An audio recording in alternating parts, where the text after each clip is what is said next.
This is the Marketing Umbrella Podcast, where it's all about getting the information you need from successful leading marketers to build and grow your digital marketing agency. Brought to you by Itamar Shafir, founder and CEO of Umbrella, the technology platform and brand that is powering thousands of marketing agencies around the country. Find him at umbrellaus.com. Now, here's your host, Kevin Pruitt. This is Kevin Pruitt with another episode of the Marketing Umbrella Podcast created by Itamar Shafir, where we learn from highly successful marketing experts about ways to build and grow your digital marketing agency. My guest today is a really interesting guy. He's the global chief marketing officer for Humanz. He's responsible for accelerating awareness and growth of the top influencer marketing and social commerce platform. His career journey and popularity as a speaker is rooted in his passion for the creator economy, belief that creators are the true marketers of today and tomorrow, and his ability to really simplify complicated concepts so marketers can quickly move from understanding to application. Prior to Humanz, he served in key roles at Ogilvy's Paris and Johannesburg headquarters, where he helped lead the global agency's strategic work for brands such as IBM, LVMH, and Nestlé. Then recruited by several media companies to assist with their digital transformation, including Zanews, where he served as the director of International Emmy award-winning satirical news show, and House of Cronies, an original political-based board game that he helped launch. He also earned his MBA from the University of Cape Town and serves on the Interactive Advertising Bureau Digital Influencer Marketing Committee. It's my pleasure to welcome Pierre Cassuto to the podcast. Pierre, thanks for joining us. Kevin, thank you for having me. After such a wonderful intro, I feel like I have a lot to live up to. Hey, we set the bar high here because, we want to deliver on the promise of talking to highly successful experts who are really helping, marketing agency owners and founders, grow and scale their agencies. And you fit the bill, certainly, sir. So I'm really interested to kind of dive in, but anything that we have left out that would kind of round out and give us a 360 view of Pierre Cassuto? I think that was a pretty good intro. I think I can just tell you, you're finding me in South Africa right now. I live in Johannesburg currently, born in Paris, but I've lived all over the world, including New York City. So I'm just very excited to be with you and be spending more time in the US over the next coming months as well.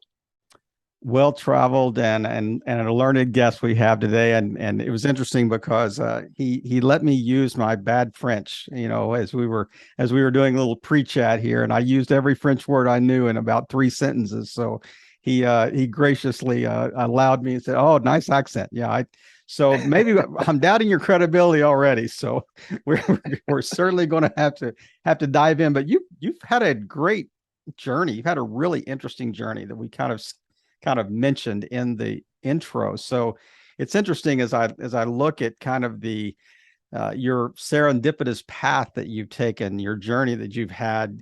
You've almost moved kind of macro to micro, maybe back to macro again. So it's really interesting. So talk about your time at Ogilvy versus, say, where you are today. Sure. I started my proper career, I guess you could say, at Ogilvy. I'd done a few jobs here and there before. But after studying in South Africa, I moved back to France, and I was looking for a job like many young people in a very competitive market. And at the time, it was a Parisian agency that was looking for someone who could speak French. And that was my that could speak English. Yeah. And that was my competitive advantage, coming as a French person that was bilingual, could speak English. And they also asked me if I knew how to do fix blemishes on Photoshop and kind of cut out pictures on PSDs and those kind of things. I didn't know, but I said yes. And that's how Typical Richard Branson here. That's right. Say yes and learn later.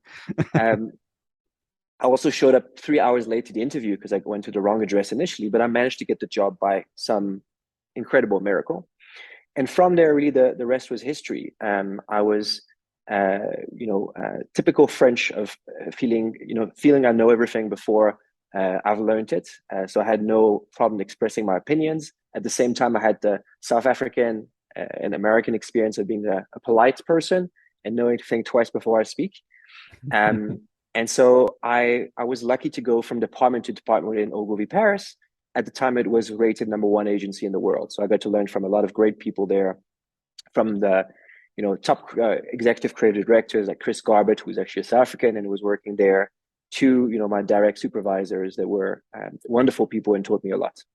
I decided to return to South Africa after that to launch a web TV show with my dad. He actually wanted to launch a satirical puppet show based on Les Guignols de l'Info, which you might know as a show from France, that from the time you were there. And he wants to launch the South African version of that. So he said to me one night, I need you to jump onto a plane tonight. I need you to bring 20 kilograms of latex back to South Africa. So I left Ogilvy, grabbed 20 kilograms of latex from the airport, not knowing if I was going to get arrested, if it was a legal quantity or not. Jumped on the plane, went back to South Africa, helped them launch this TV show as an online TV show at the time, sponsored by an airline, which again was something that I had no idea how to do, but I launched a few Facebook pages for advertisers at the time at Ogilvy. So obviously I knew everything. And I then got a call from Ogilvy in South Africa asking me to go and help them fix Ogilvy Interactive, which at the time was digital advertising was very new in South Africa, while in France and in Europe it's a little bit more mature. I had no idea how to run an agency, but again, I said, no problem, I can do the job. I know exactly what I'm doing. Took over the agency, met a lot of wonderful people, got lucky quite a few times and helped turn around the business. And really the rest kind of picked up from there. Well, I mean, it's a natural transition, from a marketing agency in Paris to a satirical TV show in South Africa. The ZA, the Zuid-Afrika, news that you were talking about, and then you went on to launch a board game. I mean, what in the world happened there? So the board game was actually based on the satirical TV show, which had gone off the air after about a 10-year run. It was a really wonderful run, and the show won a few Emmy Awards, international Emmys, and did really well. But it had gone off the air. And we thought, how can we keep this kind of TV show alive? And I've always been a big gamer. I loved video games. I tried coding a video game and then realized how kind of big of an iceberg that really is. So I kind of gave up on that idea. For sure. But instead, I designed a board game, got it manufactured in China, met a distributor, and published it. And again, it was it was just a wild idea. I'm somebody who enjoys kind of going deep into a project and learning kind of every aspect and every facet of it. And also, I also believe in never saying no to an adventure. Like, I think life is ultimately, a collection of adventures. And at the end of the day, you're not going to remember all the days you stayed in your bed. You're going to remember the ones you got out of, and the stories you can then tell people, around a fire camp or, a bedroom at another point in time.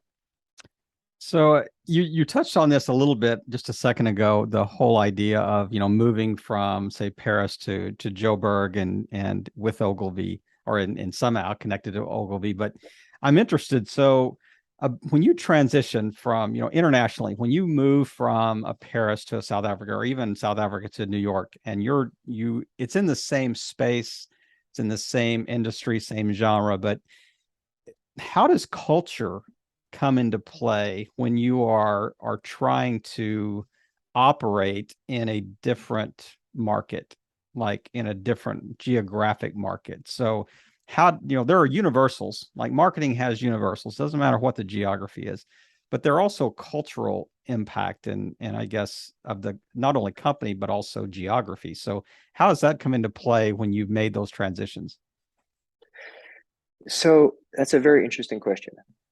I think there's two ways to answer your question. The first one is, while there are universal trends, not every market is at the same level of understanding and of adoption of specific or maturity of specific concepts. And I think having a global vision of what's happening means that you can sometimes transition ideas that are more mature in some places and move them to other markets. And it's a niche that I've always found in my career I was pretty good at, but I also had this kind of competitive advantage of having these different views. As I said, Europe, Paris was rated as #1 agency in the world and had a very mature digital advertising business. Ogilvy Interactive was a very mature agency working with top clients like Louis Vuitton, Nestlé, IBM, and really doing very advanced CRM type programs that were kind of unheard of in South Africa, where at the time they were just thinking about launching Facebook pages and how do we deal with community management and banner advertising. So being able to bring that vision of what success looks like to South Africa meant I had that kind of advantage of knowing what that success looks like and being able to just replicate it. But vice versa, there are things, and there's innovations that's happening in Africa or in other places that I've visited that does not exist in more mature markets. I can think of the entire fintech industry that's really kind of really developed in South Africa, mobile payments, delivery system, et cetera, that, I've only seen kind of more recent adoption in the US. And so there's kind of like two sides to a coin. There's innovation that happens in different places, and being able to see and bring that innovation across border is always has always been a good advantage, but also kind of a stimulant for creativity, to be able to connect dots that are not necessarily connected beforehand, because the use case for a specific technology or, a specific part of marketing might not seem adapted at that point in time in that market. So that's the first part of it. The second part around culture is even more interesting. And at the end of the day, marketing and business in general is about people. It's about who you surround yourself with. And, there's this expression in Africa that you have 2 ears and 1 mouth. So you should listen twice as much as you speak, exactly. Right? And so business and marketing is very much about that. If you surround yourself with the right people and you just, again, listen and try to connect the dots without thinking that you have necessarily the right answer up front, then you can operate in any market, in any environment, as long as you're willing to embrace those differences in culture. It's also like a interesting transition towards things like influencer marketing, where in today's day and age, you essentially have access to people who understand aspects of culture that you might not understand. As an agency, it's always been a big challenge to have to say, we need to understand every single target audience and target market and figure out who they are, from a boardroom or from a brainstorm session or from a, survey we've done with that target audience.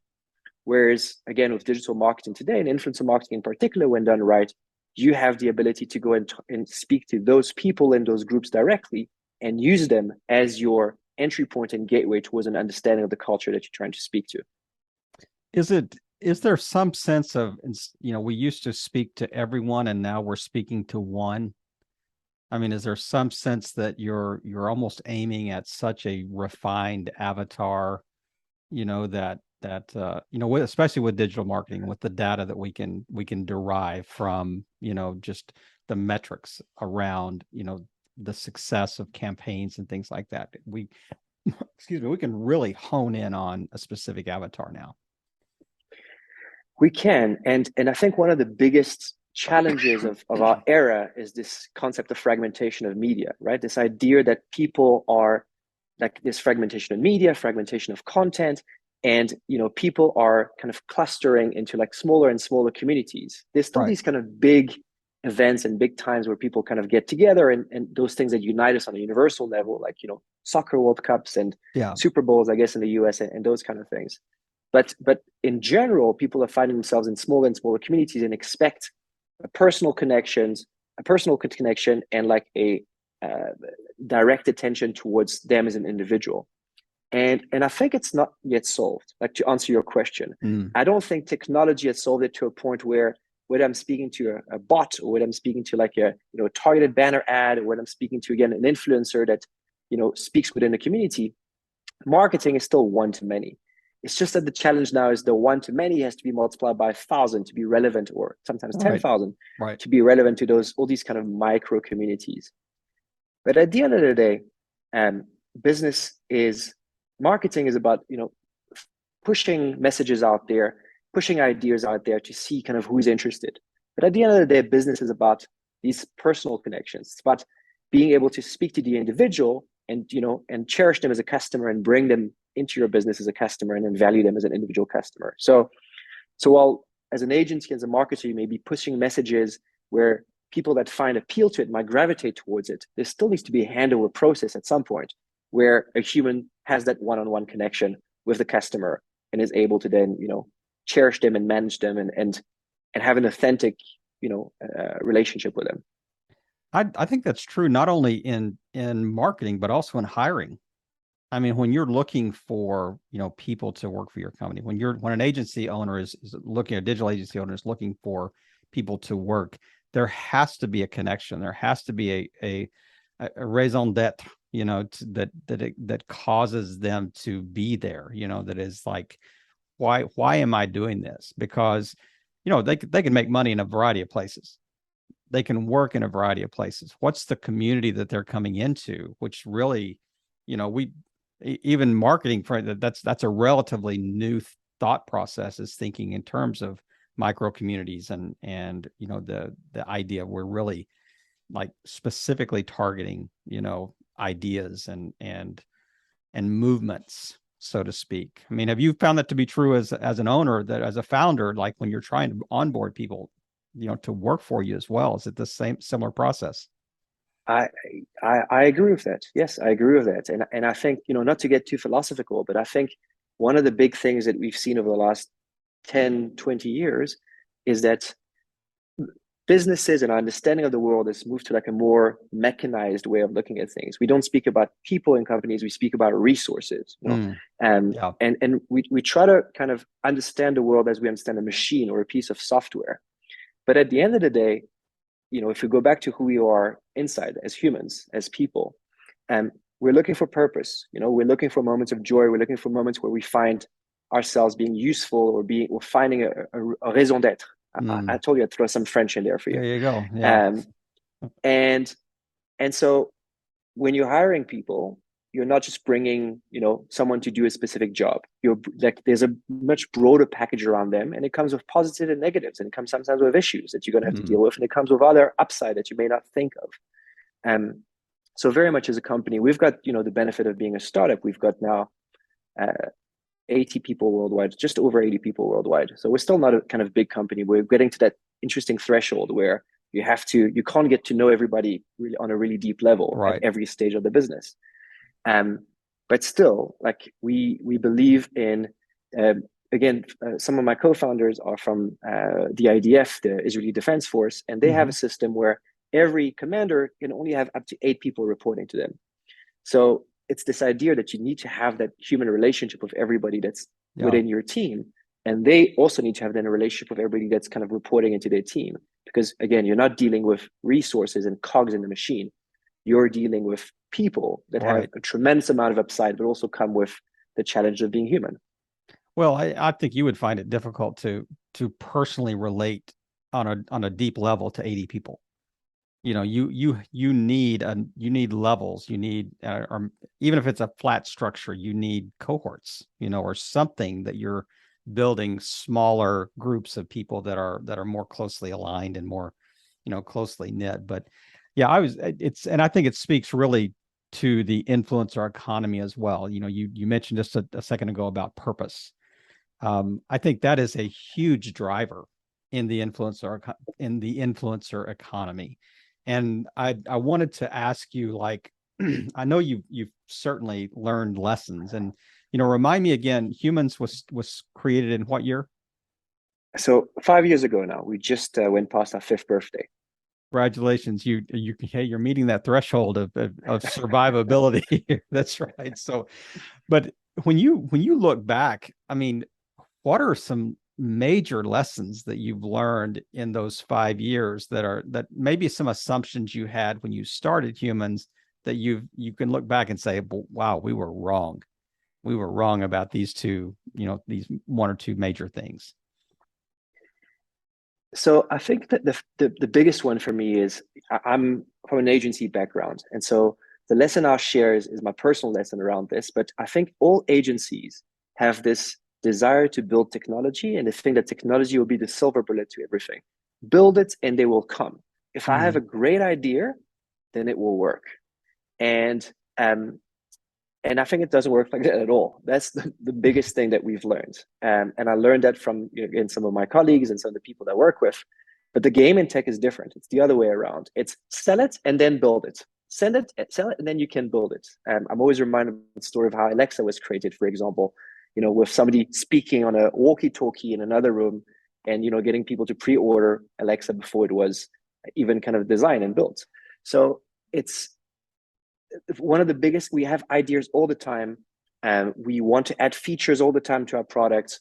We want to add, we have, even as agencies, you may have like great campaign ideas. And just because it's a great idea, you think it will work for the client. But I think this idea of testing it and building it and getting buy-in before you scale it can really be applied to pretty much every business, including campaign ideas and creative ideas for agencies. But it's a really useful thing that I learned coming into this tech world that just wasn't part of my DNA and what I knew how to apply, to the world around me. I love that analogy about an Alexa, because it's almost like fake it till you make it. Almost the idea that says, it's like future speak versus present speak. It's like we're talking in terms of where we will be, not where we currently are. Where we can talk about features that we want to build and operate like they're already been created. Sure. The whole idea, and it's interesting because it's almost kind of like this MVP idea, the minimum viable product. You build it, you kind of test it, you get feedback, and then you iterate, type this whole cycle that you're running on features. But that's a great lesson, that I love. You said, the idea of build it and they will come. Don't do that. Sell it and build it after it's sold, that type of thing. And you talked about, course creators talking about that very thing. They pre-sell, courses before it's ever created. They're only selling concepts instead of, the actual content. And anything else that comes to mind as you're thinking about, just kind of major lessons that you've learned in the last 5 years or so? I think the other lesson is go with traction. It's kind of linked a little bit to the previous one. Mm-hmm. But what I mean by that is just aim for traction and follow that traction, because adoption from other people around you and the passion of other people around you, around your business, is what's going to fuel its growth. You can't operate as an island. You can't operate as a silo. You need other people around you to be enthusiastic about what you're doing, passionate about what you're doing, and wanting to support what you want to do. So even if it doesn't fit exactly with what your plan was, like, you may sometimes have to go down that vector and kind of pivot your idea of what you're going to be doing as a business. To give you a practical example, we started as wanting to be purely a software as a service business. That was our goal. We wanted to build, the best influencer marketing platform out there that would get creators and advertisers / marketers to be able to work together transparently in a safe environment, because we thought those were the biggest issue in the influencer marketing space. Too much fraud on both sides. Too many advertisers like getting fake followers and getting kind of BS influencers and creators, and vice versa. Too many creators getting BS advertisers, not getting paid in time. So we thought, let's create, a transparent and safe environment for them. And we said, the platform's great. Everybody's going to use it. And we realized that actually every client needed a lot more hand-holding and to be able to see their success before they would adopt the platform. So we ended up building what's equivalent to an agency within our business too. And we don't operate according to an agency business model, but all the operating systems of it are very similar to an agency, where we essentially deliver work for customers until they're ready to do it by themselves. And that was not our plan. That was not our goal, but we realized we had to do it based on what our clients, on what people were asking us to do. So follow the traction. It became like a big revenue stream for us. We're still not focusing on it as like as a strategic priority, but we realized we had to do it. Otherwise, our company would not be where it is today. So yeah, I love listen that. to your customer and follow that traction. I think that's really, really important. I mean, as you mentioned that word traction, I mean, another word that kind of comes to mind is almost like the inertia. Where is the snowball that's building momentum? Where is it rolling, type thing, and where is it gaining ground? And I saw an interesting thing on the net the other day, the difference between speed and velocity. Speed is time divided by distance. Velocity are in any direction. So speed is time divided by distance in any direction. Velocity is speed divided by, or time divided by distance in a specific strategic direction. And so many companies, they want to go fast, they want speed, but they don't have this bullseye target in mind and a really defined, growth target and strategy and channel. And so it's a little akin to what you were just talking about. And any thoughts similar to that? Yeah, no, I really love that. That's a great. Can I steal it? Can I use it? Do you have I stole it, so your permission? yeah, I'm just passing it forward. So that's right. I really like that, and it makes me think perhaps of like the third lesson: all good things come in three. Mm. But that is focus on the fundamentals. Like have a view as to why fundamentally your business is going to add value, and what that value is. It's very easy, especially in our space, to get pulled by all the hype. We live in a hype economy. Everything's about hype and everything's about narrative, right? Especially marketing. Especially marketing, Right. but so is fintech. So is like right now everyone's talking about NFTs still. Right. Everybody's talking about cryptocurrency, but actually the fundamental principles of human behavior and what we look for as humans always stay the same. Those don't change. So if you can't put the concept of how your business adds value into that framework, then it's probably not something that's going to be durable and actually has like some proper legs. So in terms of that idea of velocity and direction, is make sure that your vision is rooted in is backed by the traction that you can get behind it, but it's also rooted in a theory that is rooted in like fundamental truths and values. Yeah, I love that. And it's talk about focus on the fundamentals. I mean, you talked about when you wanted to launch kind of a SaaS company, but you found out that this kind of dual marketplace that you're trying to serve here has issues on both sides, on the creator side and the company side. So what did you solve? What you said, you really set out to be the creator marketplace, the showcase marketplace for creators. And so what do you think you've solved as related to, really your USP? Like this is why we're different. This is why it's attractive to marketing agencies. This is why it's attractive to influencers. What have you kind of stumbled on that is that kind of that golden nugget?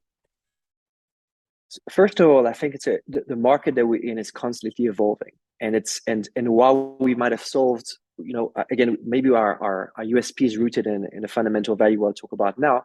I think we're still solving many of the problems and trying to solve many of the problems of the influencer marketing industry. Yeah. As a whole, the influencer marketing industry is to creative advertising what happened to transport, for example. With all of a sudden, instead of having just a few taxi drivers, you were able to have all these Uber cars. Now, instead of having just a few creative agency and media businesses, you basically have all these different people that can create content for you to advertise your business and also distribute it. Right? That's ultimately what influencer marketing is when you look at it through the lens of an industry. So it's got a lot of challenges around regulation, around disclosure, around standardization of measurements and of like definitions, which is some of the work I'm busy doing with the IAB. But there's many challenges, and one of the challenges that is happening right now is this idea of even what is an influencer. At the end of the day, there's a big misalignment between what advertisers think they're getting and what creators think they're providing. It's one of the biggest challenges right now. An advertiser thinks an influencer is going to create amazing, beautiful content at scale for them, and that every single one of those pieces of content is going to generate amazing sales. We're going through this hype cycle, like digital marketing did in the early 2000s, or mid 2000s, rather, I should say, where it was like a silver bullet to everything. And influencer marketing is being way oversold, way oversold right now. And most marketers are getting massive promises and again, think that they're going to have amazing results. Influencer marketing is wonderful and is a lot more effective in other channels, but not at the levels that it's being sold at. I think that's kind of like one of the big misalignments. So what we felt like, again, if you go back to the idea of what's the fundamental USP, or what are we trying to solve on a fundamental level, is the idea of more transparency between both parties and a view on both sides of what works and what doesn't work, so that creators can understand the value they provide better, and marketers can understand who they should be working with and what expectation you should have. Because at the end of the day, you can work with people that are going to generate a ton of sales for you, and that might be a different strategy, and you might not care about the quality of the content they produce because they're driving sales for you and they're just great salespeople. Or you might want to work with great content creators that are going to help you at the top of the funnel awareness. You want lots of reviews. You want beautiful content that you don't want to brief a creative agency on, but you want to be able to use for your ads, for digital media or UGC or whatever else. But from a knowledge and an awareness perspective, neither party really understands that, how to price it or how to value it. Yeah. So that's part of what we're trying to do. We're trying to help with market education, and we're trying to do it through a platform that provides transparency on all the data and helps define and standardize those standards a little bit better across channels and across both parties. Do you have enough data right now to be credible? I mean, do you have enough?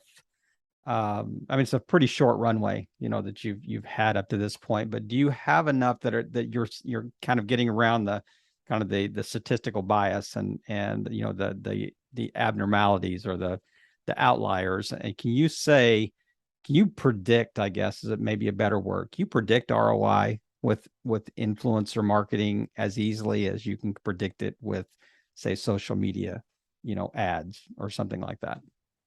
So I'll give you straightforward answers. I presented at Social Media Week in April, a talk called Sex, Lies, and Influencer Marketing. And in it, I shared actually all of our data. I opened up our database and I shared like the thousands of campaigns that have been running on our platform. And we've got pricing data, we've got sales data, and then we've got kind of media data from the different channels. So we have all of these things. And one of the key insights from that presentation is that you cannot predict. 80% of sales only come from 20% of the people that are used as influencers. So you got a massive discrepancy. And that 20% is not able to generate sales on a consistent basis. So just like stock options, just like when you do investment in the stock market, past performance does not indicate future performance. And again, you have this kind of huge volatility between 1 in 5 creators are going to work out for you, basically, is what we're saying here. So the advice, going back to the fundamentals, I quoted Warren Buffett, but is you use the same fundamentals you would have in investing. Have a diversified portfolio of creators that you work with. Have a long-term view of like the objective that you're trying to do, and diversify your risk. And essentially that is what a good influencer marketing strategy looks like today. The problem is that it doesn't make it accessible to most brands and most marketers. So you're either going to get lucky because capture lightning in a bottle, where you're going to get these few creators that are going to sell for you and you're going to, wow, influencer marketing is the greatest thing ever. Or you're not going to be lucky and you're going to work with creators that are not necessarily going to deliver the sales that you're expecting or the content that you're expecting from them. So the challenge is that while influencer marketing in theory is accessible to everybody, in order to make sure you're successful, you have to do it at scale and you have to diversify your risk. And that makes it expensive. So that's essentially like the challenge that really our industry is facing as a whole. That was hopefully that answered your question. No, absolutely. I mean, what a great answer, because it is interesting. And I think that one problem I would have if I was kind of sitting in your chair is that I would feel like we're always running the risk of somebody trying it and it not working, and then they'll never try it again. It's like they write this off. It doesn't work. Influencer marketing doesn't work. We tried it once. This doesn't work. And you can't convince me that it does. But that's a little bit of, I think, your uphill battle is the education of both sides of that marketplace. I mean, it's still a steep learning curve, for this particular, channel of marketing, for sure. And you kind of express that. It exists on both sides. The challenge is that you don't just have one, when you're dealing with like a banner advertising, for example, you only have to convince the customer or the marketer what the right strategy is. When it comes to influencer marketing, you have to get both sides of the market to understand what the value and the pricing and the fair models are between the two of them. And right now, both sides are not kind of getting it in pockets, but really overall, I think the marketers are facing, the same thing that they were facing in the mid 2000s with digital marketing, as I said, which is a lot of gurus and people that will oversell influencer marketing and say, it's complicated. Just give us your money. We'll do it for you. Don't worry about understanding it. We'll make it work. Overselling. And for those people that are promising the world, it's really difficult to deliver after that, unless they really have a really sizable budget and a lot of experience, So on that side, they're facing that kind of threat. On the influencer side or creator side, they're reacting to what they're seeing marketers do, which is up to this point, just spend a lot of money without knowing what they're hoping to get, or what they can expect from them. So what does that create? It means that now creators have rate cards for content, but it's not aligned to what marketers are expecting anymore. You can pay me X amount of dollars for a post, and the marketer says, no, I want to pay you, I'll pay you half, and I'll pay you an affiliate commission so that I can incentivize you on sales. You can earn a lot more because I want sales. Exactly. The creator will, well, I don't know if I can sell. I just want to create content for you. Yeah. And that conversation isn't happening and is not clear enough, between the two sides. And you talked about the 80-20. I'm thinking of, the Pareto Principle. Generally, when the Pareto Principle, the 80-20 rule is applied, there's a consistency. Like you can identify who are your 20% of your best salespeople.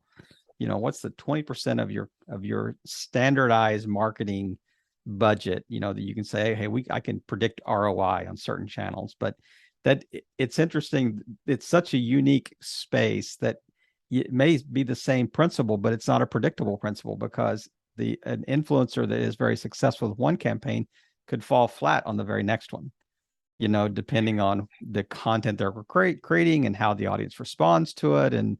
And so it's a highly volatile, unpredictable market space. But I also think that there's a lot of, upside, in the space as well. I mean, it's not all doom and gloom for sure.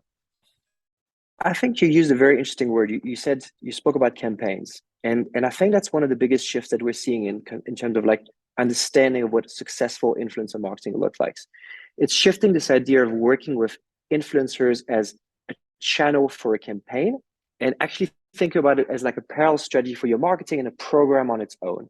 Mm-hmm. And why I say that is that when it comes to marketing campaigns, you've got very effective targeted media channels that you can use for disseminating your message. You can target a specific custom audience and only hit that audience. You can target in-market audiences. Let's say I'm a cosmetics company and I'm looking for people who are Googling or searching for a specific, type of product. So you've got these kind of very effective channels, whereas creators and influencers give you this kind of bundle of things. They can give you insights on your target audience that you wouldn't have in your ROI for your media channel. They can give you creative that, again, you normally pay like a different agency for, in content. And then they give you, some reach within their followers. And even then you don't reach all of their followers because of the way the algorithms work. So it's complicated to weave it into like your media mix and to compare it to other media channels, which was what most marketers do today. And furthermore, for the creators, it's not a healthy ecosystem either, because they're going from brand to brand based on, whatever the campaign, right, whatever campaigns those brands are running. But their followers are saying, okay, hold on, you promoted this product, now you're promoting that product, now this product, and you're telling me they're all great, but now I don't believe you anymore. I just believe that, you're just selling something to me. It's just a sales channel. Right. So what a lot of marketers are doing now, or at least the ones that are successful with influencer marketing, say, okay, forget it for a second. We're not going to use them as a channel. We're going to work with creators as humans, as people, and we're going to put them as part of our program. And it's going to be almost like a VIP customer program that we have with them, right? And we're going to use them as like a loudspeaker and as like a connector within specific communities. So that if we've got an announcement to make, we can speak to them. They're like our insiders. If we've got a new product and we want to get insight on how to launch this product or what they think of it, we'll go to them first.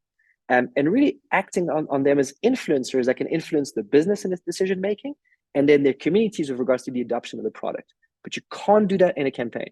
You've got to have that relationship between the marketing team and that community of creators and influencers. Yeah. And it's a lot of work. It's hard. Yeah. But that's ultimately where we're seeing that success come from an influencer marketing perspective now.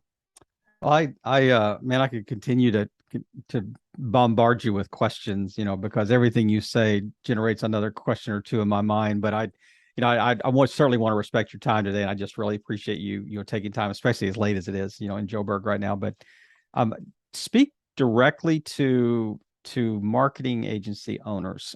What's the interface with Humanz to an agency owner? Where's their entry point? Where's their connection point? Where's their bridge? That they can say, this is how we can incorporate this as we are working with our clients.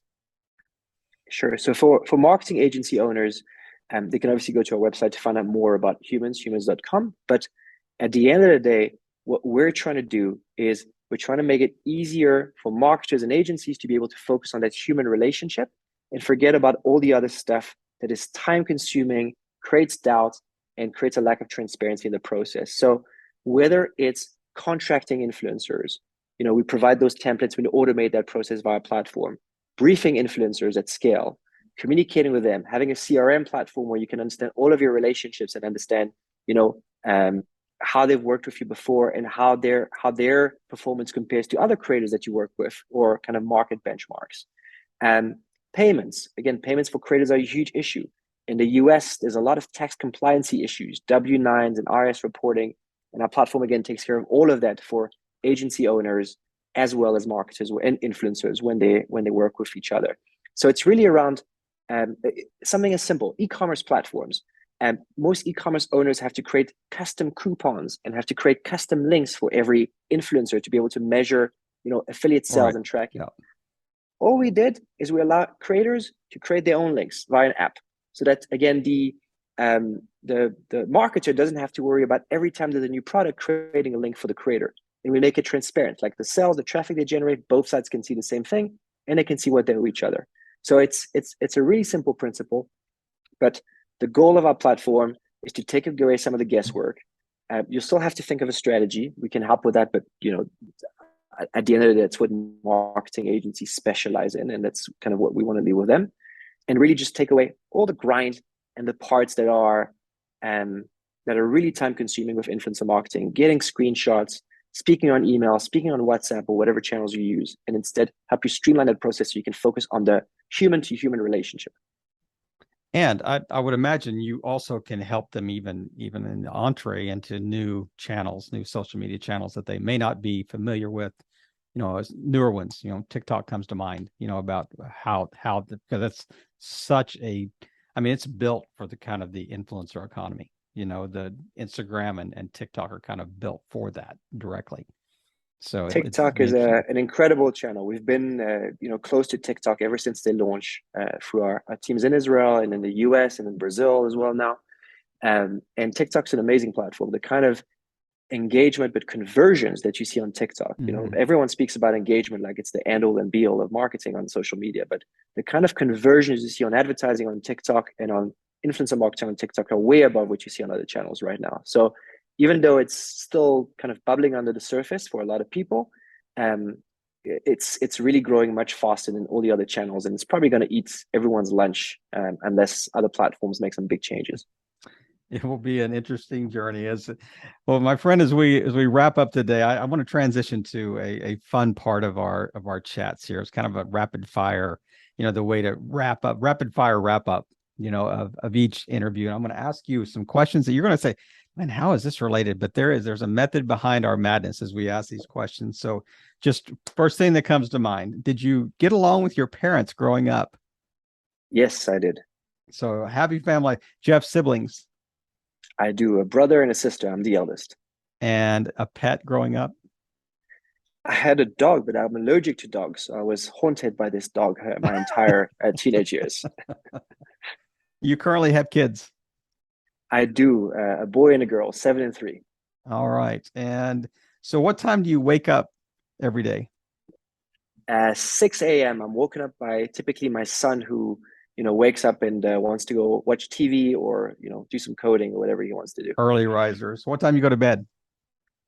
It depends on the day, but I'd say on average around midnight. An ideal vacation spot. Money not an object. Mediterranean Sea. So the south of France. South of France or Italy, Greece, but the whole Mediterranean I absolutely love, and for me it's the truest of holidays. I am right there with you, brother. I love that part of the world. I think the best food in the world is around that sea for sure. So how does faith play into your work life? So I'm an atheist. I grew up in a mixed family. My father is Jewish, my mother is Catholic. I went to Catholic school. My father's family is very big, so we had all my cousins were Jewish, but I'm an atheist. And at the end of the day, my entire philosophy on life is that life is pretty tragic, but we've only got this one life, so it's up to us to make it something meaningful. So even though I may think that there's not much light at the end of the tunnel, I think like while you're in a tunnel, you might as well do something with it. And that's kind of my entire philosophy of it. While you're in the tunnel, keep going forward. One thing you would change about the current business climate today if you had the power to do so? That's a very good question.